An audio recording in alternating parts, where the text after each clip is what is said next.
On est présent sur les 5 continents, dans plus de 50 pays, et on a plus de 210 000 collaborateurs, dont la moitié sont des cols bleus. Donc vous imaginez comme interne les problématiques que ça peut représenter avec une population extrêmement hétérogène et des problématiques de gens non connectés, etc. Bonjour à tous et bienvenue dans Masters of Comms, le podcast de la communication d'entreprise par ceux qui la transforment. Je suis Barbara Marzari, directrice chez Sociable en charge des stratégies d'engagement et de la communication. Et aujourd'hui, j'ai le plaisir d'accueillir Charlotte Keruel, responsable senior communication interne chez Veolia. Avec Charlotte, nous allons parler d'une problématique que j'en suis sûre beaucoup d'entre vous ont dû gérer ou vont devoir gérer prochainement, car c'est un grand classique, le lancement d'un nouveau plan stratégique. Eh bien, au cours de sa carrière, Charlotte n'a pas lancé un seul plan stratégique, mais bien 2 plans stratégiques en seulement 7 ans. Je suis donc heureuse de l'accueillir au micro de notre podcast pour qu'elle nous partage son expérience. Bonjour Charlotte et bienvenue. Bonjour Barbara, merci de m'accueillir. Avec grand plaisir. Alors Charlotte, avant de commencer, est-ce que tu pourrais te présenter et nous présenter aussi Veolia en quelques mots pour ceux qui ne connaissent pas cette entreprise ? Oui, bien sûr. Alors déjà, mon parcours peut-être. Donc moi, j'ai fait 10 ans à l'étranger, donc dans un très beau pays qui est le Maroc, où je suis partie juste après mes études. J'ai choisi de travailler d'abord à l'ambassade de France, donc dans une structure publique. Puis ensuite, j'ai fait deux entreprises privées, dont Veolia, et dont une boîte américaine. J'ai fait un parcours chez Pfizer. J'ai toujours travaillé dans la communication, donc interne-externe. Et puis à mon retour en France, il y a 7 ans maintenant, j'ai choisi de retourner chez Veolia. Parce que j'avais vraiment aimé cette expérience. Et là, je suis en charge de la communication interne. Ma cible principale, c'est tous les collaborateurs du groupe. Et je vous en dirai un petit peu plus après sur Veolia, mais on est un très très grand groupe avec beaucoup de collaborateurs, avec des problématiques assez diversifiées. Et moi, donc, je suis en charge de grands projets stratégiques en interne et de la coordination du réseau des communicants, qui sont aussi assez nombreux parce qu'on est dans beaucoup de pays. Sur Veolia, alors... Peut-être que certains connaissent par les camions poubelles, c'est peut-être ce qui vient en premier en tête, mais c'est pas que ça. Donc on est une entreprise qui opère dans les services à l'environnement, ça fait 170 ans qu'on existe, on a fêté nos 170 ans il y a 1 an et demi maintenant. Nous, le groupe déploie des solutions dans l'eau, les déchets et l'énergie, donc ça c'est les trois, le cœur de métier de Veolia. On est présent sur les 5 continents, dans plus de 50 pays, et on a plus de 210 000 collaborateurs, dont la moitié sont des cols bleus. Donc vous imaginez comme interne les problématiques que ça peut représenter avec une population extrêmement hétérogène et des problématiques de gens non connectés, etc. Voilà, donc on est une entreprise très globale, évidemment, un grand groupe. Et je vous en dirai un peu plus après, parce qu'on a racheté une partie de Suez il n'y a pas très longtemps, et aussi très local, avec des problématiques très spécifiques en fonction des pays. Très très clair. Donc comme je le disais en introduction, chez Veolia, tu as dû lancer 2 plans stratégiques en 2 moments bien différents. Avant de rentrer dans le détail de toute la gouvernance et de comment tu as déployé en communication interne et comment tu as engagé les collaborateurs, est-ce que tu pourrais nous donner un petit peu plus de contexte par rapport à ces 2 plans ? Oui, bien sûr. Alors, pour que ce soit bien clair, du coup, donc en effet, moi j'ai eu la chance de participer au lancement de 2 plans stratégiques parce que ça fait un petit bout de temps que je suis chez Veolia. Le premier, donc, qui s'appelle Impact 2023, a été lancé en 2020, donc ça rappelle peut-être des souvenirs à certains, cette année un peu maudite. Donc c'était un plan qui a couru de 2020 à 2023. Et le plan dans lequel on est actuellement s'appelle Green Up et on l'a lancé en 2024 et donc il court jusqu'en 2027. C'est des plans sur 4 ans chez Veolia. Pour le contexte du premier plan, il faut comprendre que le groupe était dans une position où il y a eu beaucoup de réorganisation, beaucoup de restructuration, on va dire début des années 2010. Il y a eu des coupes, il y a eu pas mal de plans de départ. C'était une situation assez compliquée pour le groupe qui s'est vraiment relevée au fur et à mesure des années. Et on est passé d'une logique qui était métier, avec des grandes divisions, donc il y avait une organisation vraiment par cœur d'activité, donc eau, déchets, énergie, dans les différentes géographies, à une logique géographique, en zone. Donc ça a déjà été un gros changement, qui a été successful, on va dire, parce que du coup, le groupe s'est relevé. Jusqu'en 2019, du coup, il y a eu un plan de croissance, et les objectifs ont été atteints, et on s'est développé. L'objectif du plan Impact, donc à la veille de 2020, c'était vraiment devenir ce qu'on appelle l'entreprise de référence de la transformation écologique. On était en bonne santé financière, on avait retrouvé une croissance, donc le groupe allait bien, c'était d'accélérer et de continuer sur cette lancée. Donc a priori tout va bien. Et évidemment il y a un contexte externe qui est important aussi dans nos métiers qu'il faut prendre en compte. On a tous en tête le backlash aujourd'hui écologique. À l'époque c'était moins le cas, mais il y avait vraiment un sentiment d'urgence environnementale externe qui était très fort. Où on voyait qu'il y avait des inondations, des sécheresses, plein de catastrophes naturelles qui arrivaient tous les jours. Et voilà, il y avait ce sentiment-là. Et donc, nous, vraiment, on voulait proposer nos solutions dans ce contexte-là. Ce qu'il faut comprendre, c'est qu'on a lancé notre raison d'être en avril 2019. Évidemment, c'est un moment assez structurant pour le groupe. On était parmi les premiers groupes, en tout cas du CAC, à lancer une raison d'être. C'était suite à la loi Pacte, vous vous en souvenez sûrement. Et c'était quelque chose d'assez structurant pour Veolia. Donc, la raison d'être, c'est tout un texte chez nous. On a fait une version plus courte. Mais en gros, l'idée, c'est de concilier le progrès humain et la protection de l'environnement. C'est vraiment très, très résumé, mais en gros, c'est ça ce que dit cette raison d'être. Cette raison d'être, on l'a beaucoup communiqué en interne. Ça a été vraiment l'idée, c'était d'en faire la boussole du groupe. Et ça devient un vrai levier d'engagement interne. Les gens chez Veolia, ils sont pour une raison. Et notamment autour de la raison d'être, c'est quelque chose auquel ils croient beaucoup. Donc ça nous a permis évidemment de capitaliser, vu que c'était donc avril 2019. On lance un plan en février 2020. Avec cette raison d'être qui a commencé à infuser au sein du groupe, ça permet vraiment de donner un cap, de donner du sens, que les gens aient envie de s'engager vers quelque chose, notamment de cette raison d'être. Mais voilà, il y a le Covid. On lance notre plan en février, on fait un grand événement de lancement externe. En février 2020, en mars 2020, on est confiné. Donc, vous imaginez que le contexte était assez particulier quand on lance un plan strat. Absolument, on s'en souvient tous. Ouais, voilà, donc très particulier. Donc évidemment, on a dû faire preuve de beaucoup d'adaptation et de résilience. Donc pardon, j'étais un peu longue, mais ça c'est pour le contexte du plan Green Up. Alors là aussi, un contexte particulier parce que post-rachat de Suez. Donc ça, c'était en 2022. Ça faisait longtemps que les deux groupes se couraient l'un après l'autre. Il y a eu, si vous suivez un peu l'historique, ça a été une grande bataille médiatique. Ça n'a pas été simple, même en termes juridiques, vous l'imaginez, parce que c'est deux concurrents historiques. On n'a pas racheté l'intégralité de Suez, on a racheté une partie des activités hors France. Mais du coup, forcément, on a grossi. On a récupéré à peu près entre 40 000 et 50 000 collaborateurs partout dans le monde. Donc évidemment, quand on lance un plan stratégique post-rachat d'une envergure aussi importante, nécessairement, il y a un besoin de fédérer un collectif, d'engager autour de valeurs communes avec des gens qui, au départ, ne sont pas dans le groupe et n'ont pas forcément envie d'être là, parce que ça a été un rachat un peu compliqué. Donc voilà, il y avait ce post-Covid, besoin de montrer les bénéfices et de faire réussir cette fusion quand on lance le plan actuel qui s'appelle Green Up, du coup. Très, très clair. Que deux plans stratégiques avec deux contextes bien différents. Avant de lancer un plan stratégique, que ce soit le premier ou le deuxième, est-ce que vous avez réalisé un diagnostic? Et si oui, comment? D'ailleurs, en fait, est-ce que vous avez tiré des leçons par rapport au premier plan stratégique pour lancer le deuxième? Alors, nous, ce qui est vraiment intéressant à comprendre dans la façon dont on a procédé pour les deux plans stratégiques, en l'occurrence, avec des évolutions un petit peu sur les deux exercices, c'est une vraie originalité, je pense, chez Veolia. Je ne sais pas si c'est fait dans d'autres groupes, mais nous, ce qui est important à comprendre, c'est que les plans stratégiques ne sont pas créés par des agences conseils qui nous disent, bon, bah voilà, on a compris vos enjeux, vos problématiques, etc. Voilà un peu les choix business, les orientations qu'on vous propose. Nous, c'est un processus collaboratif, interne et externe, pour construire les orientations stratégiques, business et autres pour les deux plans. On a fait une consultation, du coup, qu'on a appelée Inspire. Donc, ça a été le cas pour le premier plan, pour Impact 2023. Là, on a interrogé un pool de 500 talents internes qui ont été pré-identifiés avec l'aide des RH, évidemment. On a fait des interviews avec le COMEX, bien entendu, et le CODIR. Et ça, c'était à peu près 2 ans avant le lancement. Et on a interrogé des parties prenantes externes sur un petit pool de gens qu'on appelle les Critical Friends, qui sont là pour challenger Veolia, réagir par rapport au contexte. Voilà, c'est vraiment des alliés, mais qui sont des gens, des personnalités publiques externes qui viennent nous challenger un peu sur nos problématiques. Ça, c'est pour le premier. Donc, un périmètre relativement restreint, mais quand même cette volonté de faire participer l'interne sur ce qu'ils en pensent, comment on peut, où en est le groupe, etc. C'était 2 ans avant. Sur le plan actuel, pour le coup, on a un peu développé cette initiative, donc toujours Inspire, interne et externe. Donc sur l'interne, on a interrogé pour le coup tous les collaborateurs connectés, parce que c'était évidemment avec les problématiques de langue, de géographie diverses, on n'a pas pu toucher les gens non connectés. Donc c'était une plateforme en ligne, concrètement, une plateforme digitale, pendant 1 mois. Donc on a eu à peu près 15 000 répondants environ. Ce qui est du coup pas mal parce qu'on est très très nombreux. Et donc ça, c'était 18 mois avant le lancement. Donc on leur a posé plein de questions, notamment qu'est-ce que vous avez pensé du précédent plan, comment vous êtes positionné, les problématiques actuelles, les choix business, etc. etc. Donc ça, il y a eu plusieurs questions qui ont été posées à l'interne.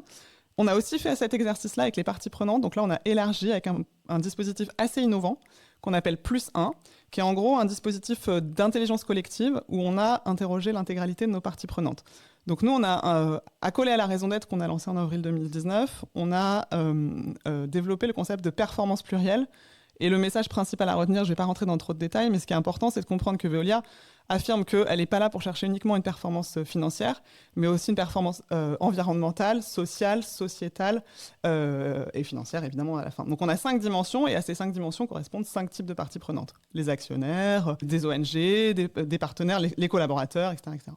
Et donc on a fait ce dispositif plus 1, on a fait 3 slots de réunion avec eux.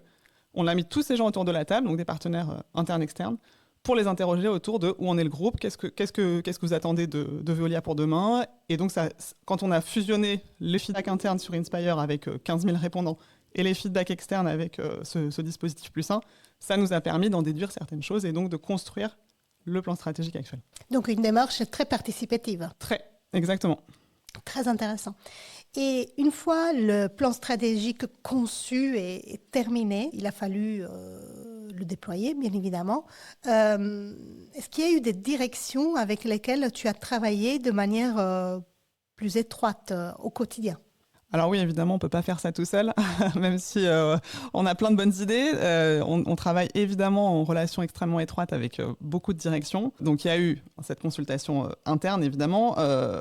Et puis, surtout, on a travaillé main dans la main dès le départ avec la direction générale, évidemment, mais surtout avec la direction de la stratégie, avec qui on avait des copies l'hebdo qui nous expliquaient un peu quels allaient être les choix business qui ont été faits, quelle était la direction vers laquelle allait le groupe, comment nous, du coup, on pouvait y répondre, comment on pouvait engager les collaborateurs autour de ça.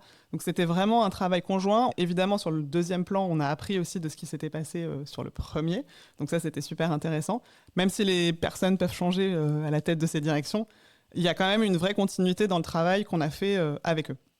Donc ça, c'était passionnant même pour nous, en fait, en tant que communicants, d'être complètement au cœur du réacteur, de comprendre from scratch, en fait, dès le départ, où va le groupe, avant même que le plan soit lancé, en fait. Ça, c'était vraiment passionnant, et je ne sais pas si c'est le cas de toutes les entreprises qui ont cette chance-là de pouvoir travailler main dans la main avec et la direction générale et la direction de la stratégie. Tu as raison, c'est très intéressant dans la mesure où ce qui peut arriver, c'est que la direction stratégie conçoive son plan stratégique et après, hop, voilà la com. On voilà, vous le donne. Voilà. Et à vous maintenant de vous débrouiller de avec. Déployer. Or, cette démarche est vraiment très, très smart parce que vous êtes engagé dès le début de projet et donc, en fait, vous pouvez infuser et même apporter vos insights pour pouvoir finalement... quand c'est le moment du déploiement, être très à l'aise, être vraiment imprégné des sujets, être à connaissance de tous les aspects. Ouais, et d'autant plus, même sur Inspire, qu'on a lancé du coup 2 ans avant pour le premier plan et 18 mois, on va dire, avant pour le deuxième, on a évidemment aussi eu des échanges avec la direction de la stratégie notamment, et même les autres directions métiers, en disant voilà le type de questions qu'on aimerait poser, vous en pensez quoi, comment vous réagissez, et on a pu réorienter aussi. Enfin, ça va dans les deux sens en fait, on les a aussi impliqués sur nos initiatives. L'idée, c'est qu'on travaille main dans la main et qu'on avance dans la même direction pour le groupe. Donc ça, c'est vrai que c'était assez passionnant de pouvoir être engagé. Et évidemment, on a aussi beaucoup travaillé avec les communicants dès le départ. Donc moi, je l'ai dit au départ, je suis en charge de la coordination du réseau des communicants à l'étranger. Et évidemment, les échanges, ils étaient constants avec eux et de même avec les RH qui sont nos voisins. Mais c'est pareil, ça, c'est aussi des directions qu'on a sollicitées dès le départ. Très clair. Comment est-ce que vous avez défini les messages clés, les priorités de communication interne pour le premier plan et après pour le deuxième, est-ce que vous avez précédé différemment?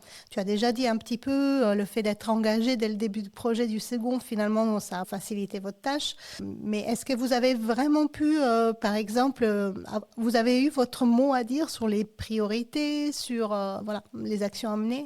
Il y a des experts qui font ça très bien, donc évidemment sur les choix business, on va dire pur opérationnel, ça c'est leur travail, c'est pas notre expertise profonde.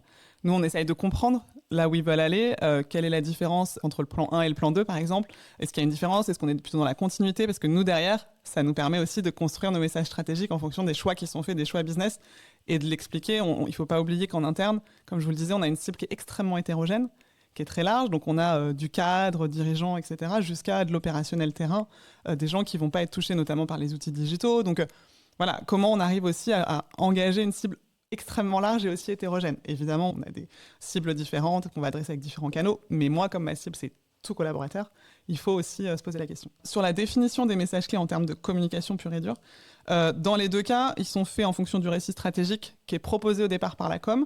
Donc, à l'écoute des choix business qui sont faits. On a aussi fait pas mal d'enquêtes externes avec des cabinets de sondage qui viennent donc on a interrogé l'opinion publique. Hein. On fait des enquêtes de notoriété, mais là c'était pas le cas.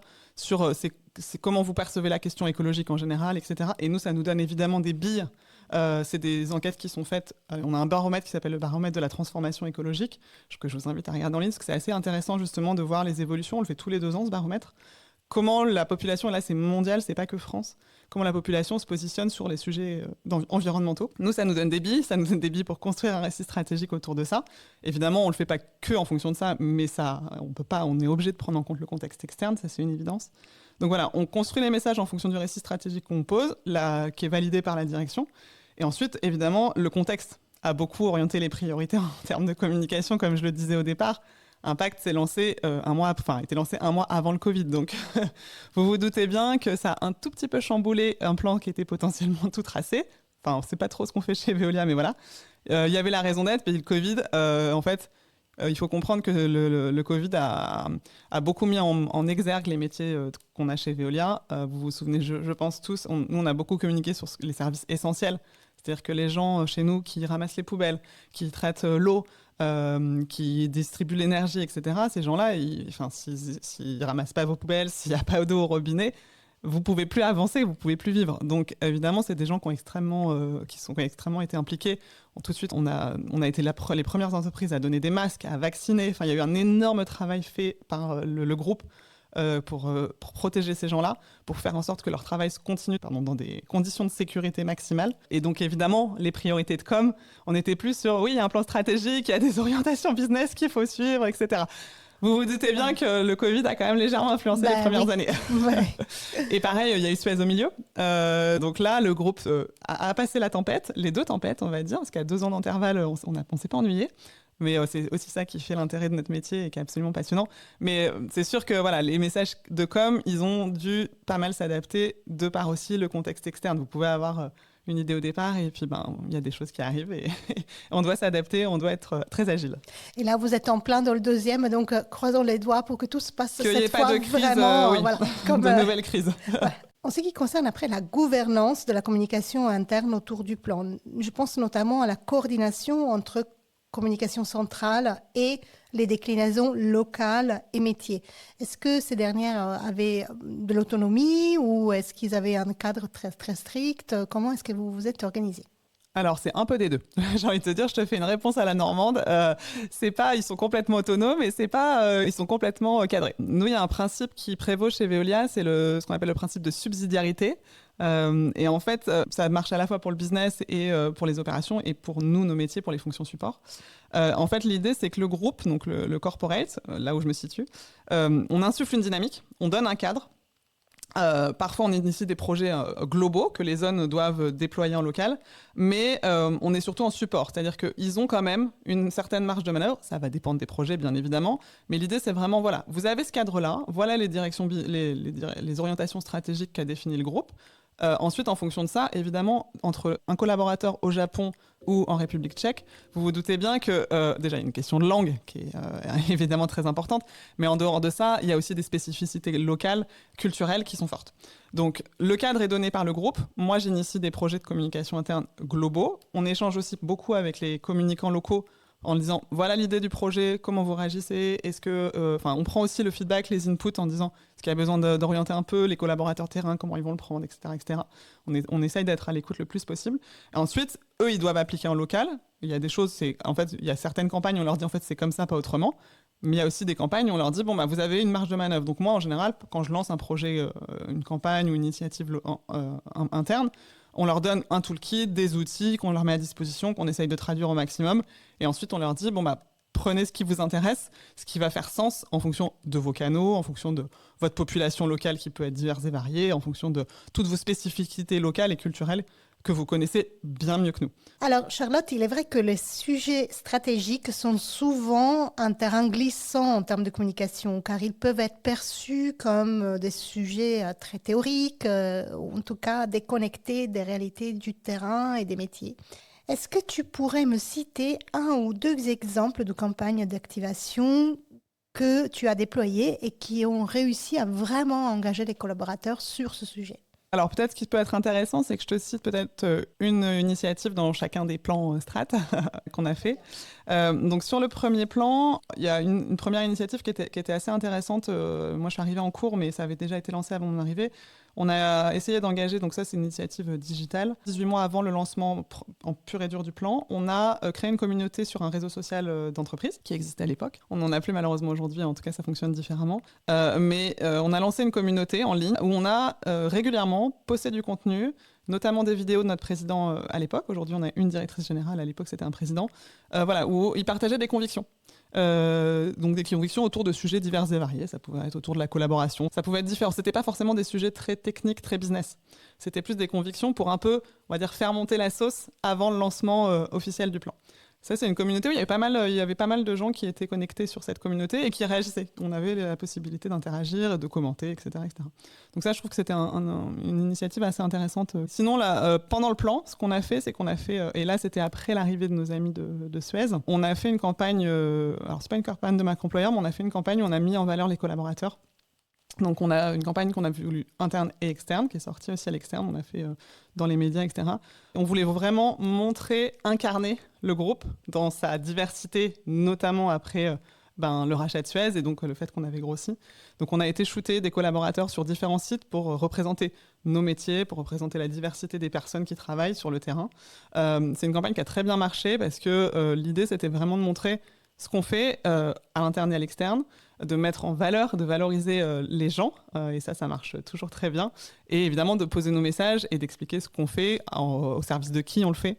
En plus, ça crée un élan collectif. En fait. Exactement, et évidemment, on a veillé à ce qu'il y ait autant de collaborateurs anciens Suez et de collaborateurs historiquement Veolia, quoi. Donc ça, c'était évidemment, c'était un critère important pour nous. C'était une très jolie campagne qu'on a faite. Et puis sur le plan actuel, donc on est au milieu du gué, on va dire, on est au milieu début d'année prochaine, ce sera le milieu du plan stratégique.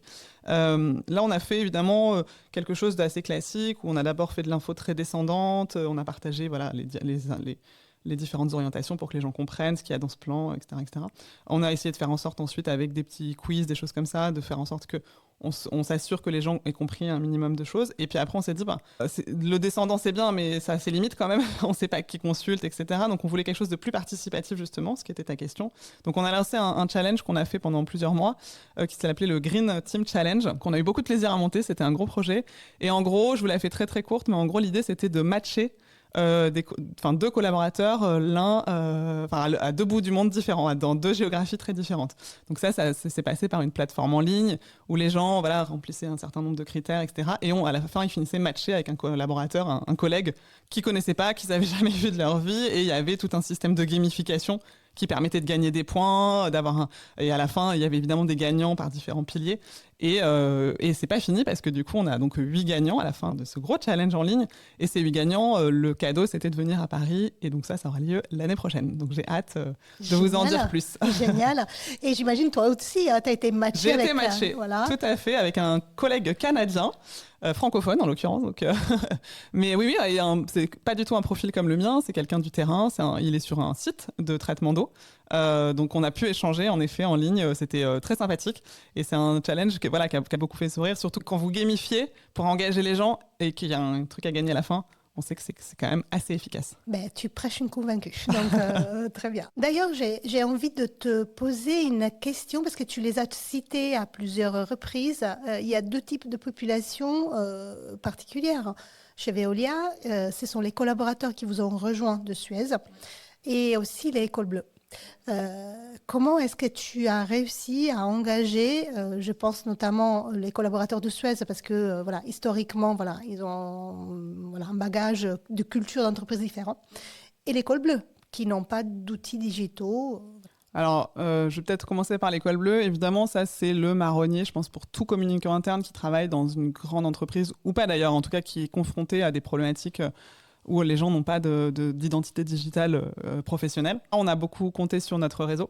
On a des outils alors assez classiques, soit SMS, dans certains pays ça marche, soit les écrans, le cascading managérial évidemment, les events ça peut marcher, on va dire classique en tant que communicant interne. Mais c'est vrai qu'on comptait beaucoup sur le réseau et on est en train de travailler actuellement sur un outil qu'on espère pouvoir déployer rapidement, ou justement une application qui permettrait de donner au terrain aussi un accès à l'information du groupe.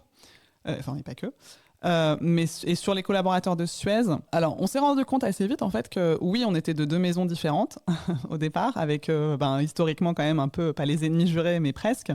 Mais en fait, on s'est rendu compte que même si on avait peut-être une culture d'entreprise relativement différente, on faisait les mêmes métiers. On avait le même purpose au cœur, les mêmes sujets de l'environnement qui nous touchaient. Donc, en fait, la mayonnaise a assez vite pris. Et moi, je peux vous parler d'un point de vue très corp et très siège, parce que évidemment, les situations étaient très différentes d'une géographie à l'autre. Il y a eu plus ou moins de collaborateurs qui sont arrivés, où il n'y a eu pas de collaborateurs du tout Suez. C'est le cas sur la France, par exemple. Ils ont vu qu'on n'a pas du tout acheté les activités de Suez en France. Sur d'autres géographies, il y a eu plus ou moins de personnes. Au siège, ils sont arrivés à peu près à 200 ou 300 personnes. Et là, on a fait tout un travail, notamment avec les RH, beaucoup, pour les accueillir au mieux. Il y a eu des systèmes de parrainage qui ont été faits. Donc moi, j'ai marrainé, on va dire, une collaboratrice de Suez qui est arrivée. On a pu prendre contact un peu avant qu'ils arrivent physiquement chez nous. Puis ensuite, voilà, l'idée, c'était de la suivre, de l'accompagner, de l'onboarder au mieux pour qu'elle se sente accueillie, la bienvenue au sein du groupe. Et puis, on a fait beaucoup, il y a eu toute une journée d'ateliers avec des jeux un petit peu gamifiés, une espèce de Monopoly Veolia. Enfin voilà, on a eu ces petits instants qui ont permis de casser les barrières, casser les frontières, de lever des préjugés et des biais inconscients qui étaient importants à lever, où on a confronté nos impressions personnelles sur les uns et les autres. Et ça, je pense que ça a été très utile. Et aujourd'hui, honnêtement, je vous parle d'un point de vue siège. Je sais que dans les BU, il y a pu avoir eu des situations différentes. Mais d'un point de vue siège, vous êtes incapable de dire aujourd'hui qui a un ancien Suez et qui a un Veolia historique, on va dire. Donc, je pense que ça a plutôt été successful. Génial, super. Est-ce qu'il y a eu des indicateurs, des KPI que vous avez fixés dès le début pour évaluer le succès de votre campagne de communication autour du plan stratégique ? Alors oui, on essaye en effet de monitorer ça le plus proche possible sur les 2 plans. Donc, quand on fait des dispositifs tels que je vous ai présenté, Green Team Challenge ou autres, ou la communauté, ou des awards qu'on a pu faire aussi, évidemment, il y a de la data quanti et quali qu'on met sur ce genre de dispositif. On a aussi quelque chose qui est important pour nous, c'est tout ce qui est feedback quali, notamment de nos communicants. Donc ça passe, on essaye de faire des recs sur des grosses opérations à chaque fois avec eux, où voilà, on leur pose un certain nombre de questions pour qu'ils puissent nous faire un peu de feedback plus terrain, parce qu'on est mine de rien loin, et géographiquement, et de ce type de population terrain. Donc ça, on compte beaucoup sur eux. Ce qui était intéressant sur Impact 2023 aussi, comme je te le disais, c'est que comme on a lancé donc, Inspire pour Green Up, donc pour le 2e plan stratégique, cette consultation interne. Du coup, dans cette consultation interne, pour lancer le 2e plan, on a posé des questions sur le précédent plan stratégique. Donc ça nous a aussi donné des billes sur la perception, sur ce qui a marché, ce qui a moins marché, pas forcément qu'en termes de communication, mais en tout cas, voilà, ça c'était un feedback quali très, très utile pour nous, qui nous a beaucoup servi notamment pour lancer le plan actuel. Et puis après, il y a aussi, c'est assez classique ça comme toute entreprise, une enquête annuelle d'engagement, qu'on appelle nous Voice of Resourcers, qui est, parce que les ressourceurs, c'est le nom que se donnent les collaborateurs chez Veolia. Et cette enquête-là, évidemment, elle mesure un taux d'engagement, elle a différents indicateurs qu'on mesure chaque année. C'est une enquête qui est menée sur le périmètre de Veolia. Est-ce que vous recommanderez de travailler chez Veolia, etc. Ça aussi, ça nous donne un peu le pouls de l'entreprise. On a la chance d'avoir un taux d'engagement qui est très élevé chez Veolia. Donc, comme je vous le disais, la raison d'être a bien infusé et un vrai levier d'engagement pour les collaborateurs. Donc ça aussi, c'est des data, des KPIs qui nous aident aussi à mesurer le succès, ou en tout cas l'adhésion, pas forcément directement au plan, mais en tout cas l'adhésion au récit qu'on veut mettre en place, aux messages clés qu'on veut mettre en place. Donc ça, c'est très utile pour nous. Et tu me disais, quand on préparait ce podcast, que votre taux d'engagement est quelque chose de dingue, c'est-à-dire quelque chose comme 80%. Ouais, en général, il varie assez peu d'une année à l'autre. Il est très élevé. Et on voit même quand on pose la question, est-ce que vous recommanderiez de travailler chez Veolia ? Les réponses en général sont très, très hautes aussi. Donc ça, c'est plutôt positif. Et on se rend compte que même avec l'arrivée de Suez, on aurait pu se dire, est-ce que voilà, les gens, après un an, qui répondent à ce genre de questionnaire, mais en fait, non, pas du tout. Ça n'a pas du tout eu d'incidence. Et ça, on en est assez fiers. Ouais. Sinon, est-ce qu'il y a eu des formats qui ont particulièrement bien marché ou au contraire, qui n'ont pas marché du tout ? Alors, pas marché du tout, j'espère pas, mais je suis sûre que non. Il y a eu des formats qui ont peut-être une adoption plus lente ou plus compliquée. Mais si je reviens donc sur le premier plan, sur Impact, impact. Je vous parlais de cette communauté, donc sur le réseau social d'entreprise. Ça a été assez successful, ça a été plutôt bien adopté. Évidemment, ça reste que des gens qui sont connectés, hein, donc c'est pas toute notre population, c'est la moitié de notre population.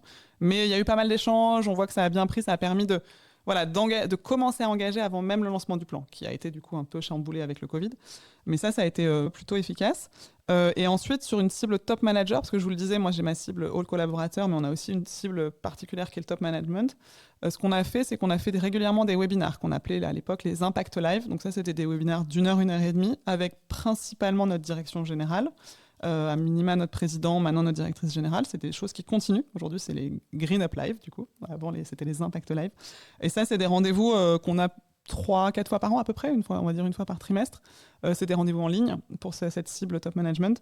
Et ça, c'est assez efficace aussi parce que ça permet de faire des points à date réguliers, de redonner les directions, le sens, il y a des choses qui ont évolué, etc. Ça marche bien. Ça, c'est vraiment efficace, c'est bien suivi. Et puis, la campagne dont je vous parlais, ressources avec ces personnes qu'on a mis en valeur, ces collaborateurs du terrain principalement, ça aussi, ça a bien touché parce qu'on a mis l'humain au cœur. Donc ça, c'était des choses qui ont été assez efficaces. Et après, peut-être des choses où l'adoption était peut-être un peu plus compliquée. On a fait des awards dans le cadre du premier plan Strat, ce qu'on appelait les Impact Awards. Et ça, en fait, on les a fait, on a été jusqu'au bout, mais le contexte était tellement compliqué parce qu'on était en plein Covid que du coup, ça a été très difficile parce que les gens avaient d'autres priorités. En externe, on a voulu communiquer, mais en fait, pareil, le paysage était saturé parce que on était confinés. Enfin, il y avait beaucoup de choses. Donc ça, en fait, malheureusement, je ne sais pas si on est fautif là-dessus, mais voilà, on aurait voulu aller un cran plus loin. Mais le contexte a fait que ça a été plus compliqué. Mais on espère en lancer l'année prochaine. On croise les doigts pour que ça se passe mieux. Et sur le plan actuel, là, on est encore dedans. Il y a un événement qui a très très bien marché, qui est un peu side, mais qui fait quand même partie de toute la com qu'on veut faire autour du plan Strat. On a fait un événement pour nos 170 ans qui sont tombés du coup au lancement du plan Strat actuel, juste au même moment. Et on a fait un événement qui était à la fois en physique et en distanciel, accessible à tous. Où en fait, on a fait ce qu'on appelle un live magazine. Donc, pour ceux qui ne connaissent pas le format, je vous invite à aller voir ce que c'est parce que c'est un format qui est assez fascinant. L'idée, c'était de mettre sur scène notre directrice générale et un collaborateur qui viennent vous raconter des histoires. Et quand on raconte des histoires aux gens, le storytelling, ça marche toujours. C'est très, très efficace. Ça a été un événement assez incroyable sur lequel les gens ont beaucoup adhéré. Et après, peut-être quelque chose de plus compliqué, on a essayé de mettre en scène notre COMEX.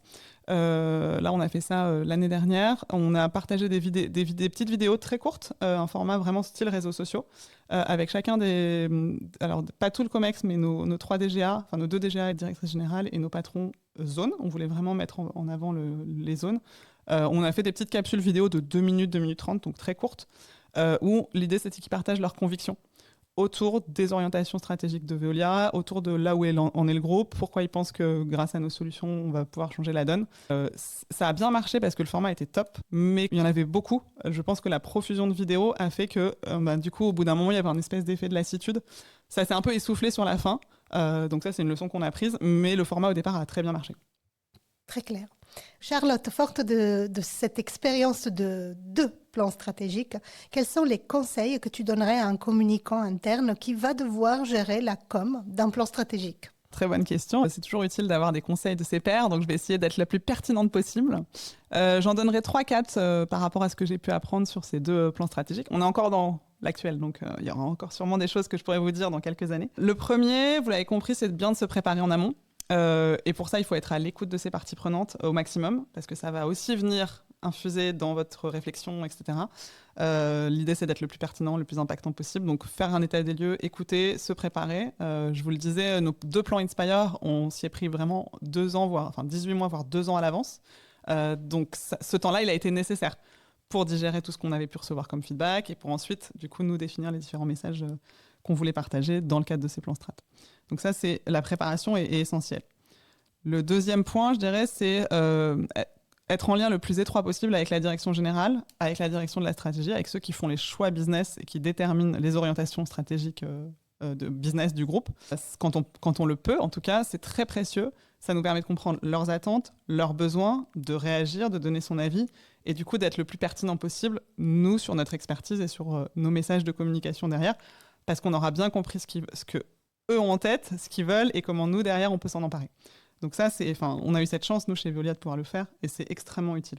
Le troisième conseil que je donnerais, c'est, même si on fait de l'interne, il faut prendre en compte le contexte externe. C'est clé. Et puis, des fois, il faut s'adapter. On n'a pas le choix. Il faut être capable d'être résilient et de se dire « Ah mince, j'avais un plan bien carré, bien défini, avec tous mes bons trucs, toutes mes bonnes initiatives. » Non. Des fois, il y a des choses qui arrivent, un contexte qui fait que on est obligé d'être agile. Donc ça, l'agilité, je pense que c'est un mot qui fait un peu bateau, mais qui est une vraie réalité dans nos métiers aujourd'hui, parce que le contexte externe notamment, mais pas que, nous, on a aussi eu un contexte interne avec le rachat de Suez, par exemple, qui a fait en sorte que, oui, on avait beau avoir des messages en 2019 qu'on se disait super, ça va cartonner, on a le truc tout tracé, tout devant. Non, en fait, il y a eu quand même 2 événements majeurs qui ont fait qu'on a dû s'adapter et qu'on a dû potentiellement revoir des projets, reconsidérer certaines choses. Donc ça, voilà, être capable de s'adapter même si on a une idée toute faite au départ. Et puis peut-être le 4e conseil que je vous donnerais, c'est, et ça je pense que c'est valable dans le cadre d'un plan strat, mais en général, préférer le moins au trop. Ça, c'est clé. On parle beaucoup d'infobésité. Aujourd'hui, je pense qu'on y est extrêmement confrontés tous. Mais n'hésitez pas à annuler des choses, à retirer des choses. L'idée, c'est vraiment de faire des choix, de se concentrer sur les actions les plus impactantes en termes de communication. Enfin, c'est ce en quoi vous croyez le plus. Mais faire des choix, c'est pas simple, mais c'est essentiel. Donc, concentrez-vous sur ce qui est le plus impactant, ce qui est le plus pertinent, et faites moins. C'est très clair et je souscris complètement, notamment ce dernier conseil, c'est très bien. Maintenant, Charlotte, laisse-moi poser la question que j'aime bien poser à tous les experts qui interviennent dans ce podcast. Est-ce que tu pourrais nous partager le titre d'un livre qui t'a particulièrement marqué dernièrement ? Alors, le premier livre que je vous conseillerais, du coup, c'est La Bonne Mère de Matilda Di Matteo, qui est l'histoire d'une relation assez tumultueuse entre une jeune fille qui a dans la vingtaine et une maman marseillaise qui est vraiment le profil type de la cagole, très expansive, qui est too much, qui s'habille de façon très voyante. Enfin voilà. Et le personnage est extrêmement drôle, c'est extrêmement bien écrit parce que on l'imagine, on entend son accent. L'écriture est adaptée à la façon dont elle parle, donc ça c'est très drôle. Et cette maman, c'est une maman que la jeune fille du coup assume pas trop au départ. Elle part à Paris faire ses études. Elle rencontre du coup, elle essaye de se sortir un peu de son milieu social de départ. Et il y a tout un aller-retour entre cette maman qui la surprotège et elle qui est un peu divisée entre sa nouvelle vie à Paris et sa maman qu'elle aime beaucoup aussi. Et puis il y a aussi un message assez fort sur les violences faites aux femmes dans le cadre de ce livre. Donc voilà, un très joli livre, très bien écrit que je vous conseille, qui donne beaucoup le sourire parce que la mère a des expressions assez incroyables de Marseillaise, c'est très très drôle. Et la BD que j'ai beaucoup aimée aussi, c'est une BD qui s'appelle On a mangé la mer, qui est une BD de Maxime Delisle et de Olivier Martin, qui pour le coup, c'est pas fait exprès, je l'ai lu, mais elle a été sélectionnée au prix du livre Veolia, parce qu'on a un prix du livre chaque année. C'est une BD sur la crise de la pêche en France. C'est extrêmement instructif, très pédagogique, très bien fait. Les illustrations sont magnifiques. Et voilà, on apprend plein de choses sur la crise de la pêche et sur la situation des pêcheurs en France qui doivent faire face à la concurrence étrangère notamment, mais pas que, sur des pêcheurs qui sont aussi confrontés à des situations d'addiction, de l'alcool, la drogue, parce que des conditions de vie et de travail très difficiles. Donc voilà, ça fait s'interroger pas mal sur ce qu'on mange et sur ces métiers si difficiles et si essentiels. Donc une jolie BD. Je note tout de suite dans ma to-do list et très hâte de lire ces 2 livres. Merci beaucoup Charlotte, c'était un plaisir et très instructif d'échanger avec toi. Avec plaisir, merci de m'avoir reçu. C'était Masters of Comms, le podcast de la communication d'entreprise par ceux qui la transforment. J'espère que vous avez aimé cet épisode. Si c'est le cas, abonnez-vous à notre compte. Et d'ailleurs, si vous voulez intervenir au micro de notre podcast, contactez-nous. Nous serons ravis de vous accueillir. À bientôt.